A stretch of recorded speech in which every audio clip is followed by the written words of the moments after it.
What's up, duelists? It's your boy Caliber. And literally in the middle of an OTS, I just lost, so I made top cut. So I'm either third or fourth place. We're gonna say third place for engagement.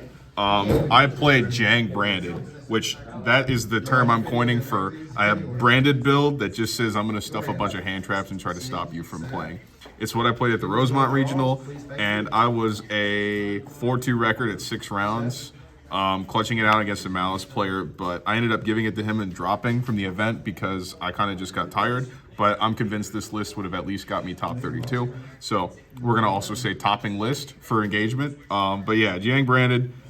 Shout out to Sam Jiang as the guy who obviously made it. I just stole his build. I say I'll leave the deck building to somebody else, and I'll just pilot it and play well. And it's kind of been working out. There are some times where you do brick, but it's not really a bad thing because you have hand traps to obviously keep yourself in the game. But going second can be very rough. The reason I went with this list was because it just has better coverage into all your matchups, because if you can hand trap every deck, ideally every deck can be slowed down enough where you can still play the game. Whereas I think a build including stuff like Thanko Seka or like Forbidden Droplets might have been a better choice for this event specifically, just tailoring it towards my locals metagame, even though it's technically an OTS and there could be expected to be more decks. So 42 in the main, we'll get into it. It's going to be the Fallen of the White, and then the one Albaz. Obviously, you cannot cut this. This is still one of the best cards in the deck. Everything revolves around it, bringing it out and fusing off with your opponent's board, basically saying, thanks for the free food. Fallen of White, crazy card. Sometimes it was just as simple as bringing this back off of a Quem during their turn, and I was able to play the game. So we got the 3 Aliber. This is standard. 2 of the Blazing Cartesia. 2 additional white women. We have the Incredible Virtuous and then the Guiding Quem. Not much to really say there. Then the one-ofs, we do play the Mercurier, we play an Albion and a Saronir, as well as a Magnemite. The most recent list that the Greenview boys or whatever displayed, they only played one of these and it was Magnemite. I personally like having this as discard fodder just to be able to put branded spells or traps in the grave. It really isn't as important in this iteration, as you don't need to try to find branded fusion anymore. But this is still good to try to dump cards like Retribution for follow-up or for adding back to play the game. Or alternatively, a win condition in this deck is sticking a Dragon that Devours the Dogma. And the only way that they can try to answer it is over by battle. So Saronir being able to dump branded opening and protect your fusion monsters has actually been pretty heads-up play that I have been looking for at any point that I've been sitting on a towers. It helped me beat a Sky Striker player going second. It was a 2-0. It was a very awkward game, but he wasn't able to get rid of the Incredible Ecclesia, so that just meant I sat on a towers and I played back and forth for about 10 turns while he kept engaging and shuffling, and somehow, some way, I still never died. So that was pretty cool there. And then I do play the one Spriggan's kit. I do not play the sword. There is a world where I do go back to maybe more branded fusion cards that make it better. But Spriggan's kit's pretty good to send off a branded fusion to basically revive anything. But blind branded fusions honestly feel kind of rough. That being said, this card is still good discard fodder.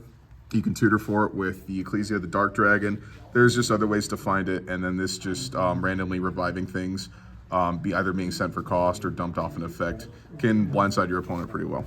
Is that all the monsters? It is not all the monsters, but it's all the main deck engine guys. The next is going to be some hand traps. So 3 Ash, 3 Valor, 1 Nib, and then 3 Fuwalos. The 1 Nib is a deck building choice that I made to be able to have an out in the before siding to Lunalight cards, so you slow them down enough that they only land on 1 towers. Yeah. You're able to send this off of a branded fusion to make the Titaniclad, and now the Titaniclad is big enough to get over the Lunalight card.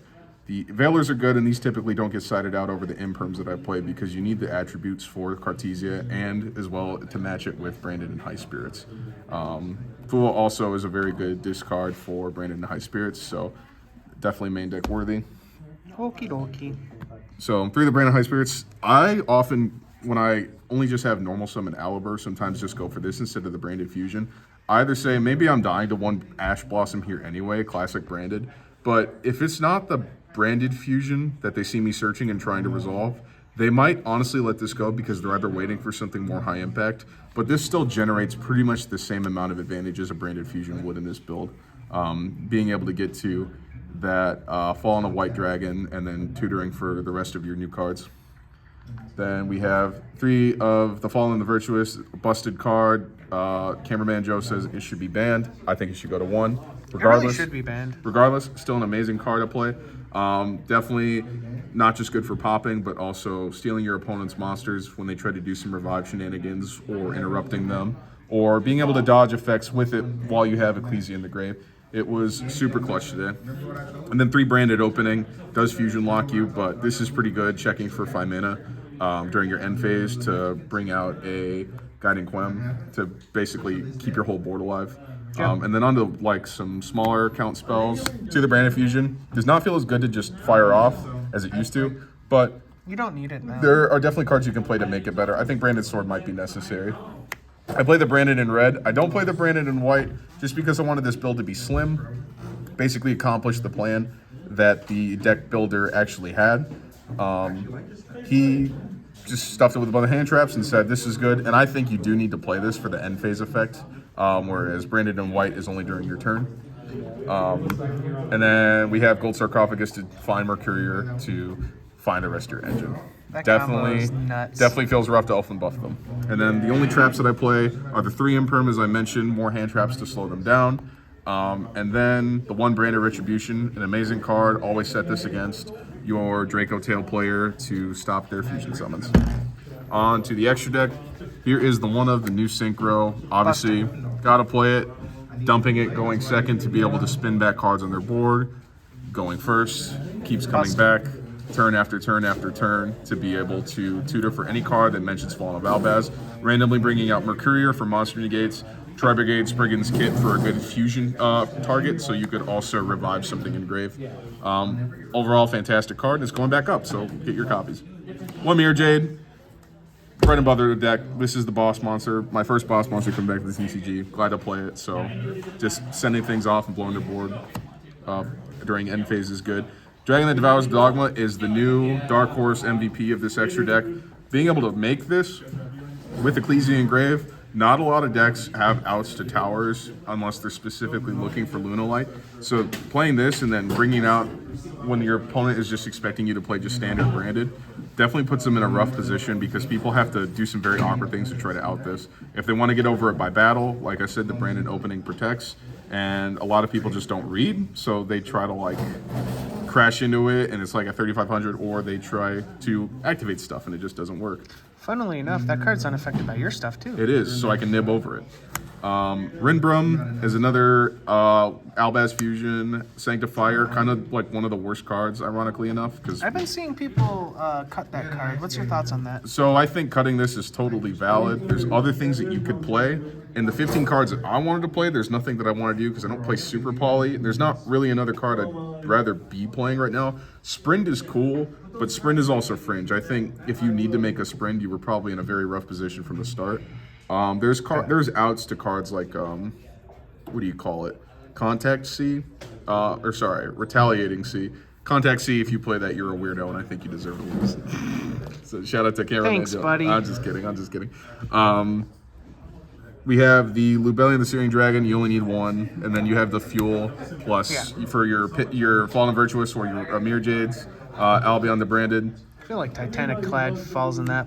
Titanic Light is fuel, definitely, but this is also like, it has utility in not just being a pitch, but it also is the thing that helps you get over Lunalight. So this is your answer to that matchup, but you do have to be able to slow them down. Albalinatus, obviously contact fusing. 2 Grand Guignol, the reason I played 2 is because you do sometimes need to go for a branded and red play where you have to banish this, so you'll need another to go into. Proskinian over, what's his name? The Aquaritus. There's merit to playing both or one of them. I just prefer this, being able to banish things, being able to do burn damage, and just being a bigger body. 32 is pretty nice. Yeah, I think there's more advantages to play this. And then here is the Chaos Star Source, just as a generic fusion. That's a weird one. That one got me today. Yeah, Chaos Star Source, just being able to pop things, and then Secretarion, obviously locking out spellcasters and dragons, and then extending your engine further. Randomly, for some reason, they printed this card. So that's the 15. There are, like you said, there's probably merit to cutting Albion. There's merit to playing stuff like Sprint, or maybe you go to a Super Poly version to play it. But the extra deck is so tight that I just feel like these are the best 15 right now. On the side, one called by. It's probably never resolving or never doing too much when you're going second. So Surprised it's not in the main. Yeah, I don't main it. I don't think I need it. It's great going first because you just, say, oh, cool, I opened the one of nice small charming nerd. And then 2 Moonlit Chill. This is specifically for Radiant Typhoon. Like I said, I kind of stole this whole deck list and just tried to pilot it well. But I do agree with the choices, and I can say, like, I do agree or I don't agree. With how I think I want to configure the deck now, these might have to get cut, but I totally respect the idea of more hand traps, plus this is an out to the draw phase Crossia. Well, it's also just a good burn card. Definitely a good burn card, too. It's not hard to kill people, especially when you just summon all these big-ass dragons, and, like, even a Proscanian burn gets you there. One Invader Darkness. I said specifically the reason I'm going to play this over the new Diabell's tech that came out was... This kills the Radiant Typhoon matchup immediately. Yeah. It's not like Diabell's where they can fake you out, because the problem with Diabell's, this is an Edison format. You can't make a read on what their set is. So if your opponent, we'll just pretend this is Diabell's, if your opponent sets a card, you have no clue if that's a quick play. You have no clue if that's a power card like a Rahu or a Branded Fusion that they need to activate. There's absolutely no world where the first thing, and I think you should pop the first thing they set too, because you have. That is insane. We're getting demonetized, and I'm getting my Patreon deleted. Shout out to Curious Joel. Yeah, so Diabell's, while it does cover more matchups, I think there are glaring flaws into the card that basically make it weaker than just an immediate floodgate to quick play spells, where that's the whole deck. So the Diabell's you could play for every matchup, whereas this, you could just play for the one matchup that you need it for. And there's other stuff, like it came up against Sky Striker. He still had to break this, so that was a nutty hand from him, but he lost the game by virtue of, like, you spent everything just to get over my board, but I lived. So yeah, that's why I think Diabell's isn't as great as people might think it is, just because you can't, like I said, you don't know what they're setting. You don't know if it's fake. You don't know if it's a real card. I think you just pop the first thing they said anyway, and it's like, even if you pop a bluff, it's like, who's going to blame you? So anyway, rant over. 2 Droll and Lockbird, you can only play 2. This is good to side out your Charmies, so you have a good going first hand trap. 3 Perulia. This comes in a lot of matchups going second. Definitely comes in. VS K9 and Typhoon. Yeah, there's just stuff that summons from the hand. Shout out to my boy Rob. He got me a lot of these cards. I definitely need to pay him back, but like he was very integral for helping me build the deck and then just being able to play a Rosemont. So Rob's awesome. Rob is a good fucking guy for sure. I played the Gamma package, like I said, Jang branded, hand trap him to death. This, I loved it first. It was cool catching a lot of players off guard. They couldn't read the Gamma or the Delta, and this was just randomly negating and destroying cards. That was pretty powerful to do turn 0. The problem is that I'm running into now that you play all these Charmies and hand traps like Imperm. I want to slow my opponents down, but there are just so many impactful cards in these mix-mash decks with high engines. Like, do I want to kill their K9 cards, or do I want to wait for them to drop Vanquish Soul stuff? And because these can conflict with Charmies, they can conflict with drawn Imperms, these can be very rough to drop, but I don't think these are things worth holding on to for when your opponent has already set up a board and they're just finishing off the bells and whistles, and now you still have to answer the rest of the board. So this is a very difficult card, or a difficult package to use. So this is why I was thinking of already like tailoring the side deck a lot differently. I think I'm just bad. I think these are great cards, but they're definitely very, very tricky to use with how you try to slow your opponent down and still try to draw cards at the same time. And then the last card is the second nib. I wish I had space for the third, but this just says I have another card to draw into off of Charmies, or this is a good going first hand trap, because there just are a lot of decks out there that still want to do a lot of nonsense. So being able to say, I have a board that's going to come back during my end phase anyway, I'm going to stop you from killing me, and then you're just going to lose the game on the spot. Thank you for wasting 20 minutes. You can sign the slip at the bottom kind of thing. That is the deck. Like I said, stole it list for the most part. I just think that I'm able to play it better than about 60 or 70% of most people who play it. So that's what it is, but it's going to change soon because, again, you really do have to respect the Draco Tail matchup and the Draco Tail matchup means you can't just like try to buffer for smaller, weenie, less representative matchups. So that's the list. Shout out to Dancing Joel. Shout out to Peace Out YGO. Shout out to Tinley Boys, Chicago area.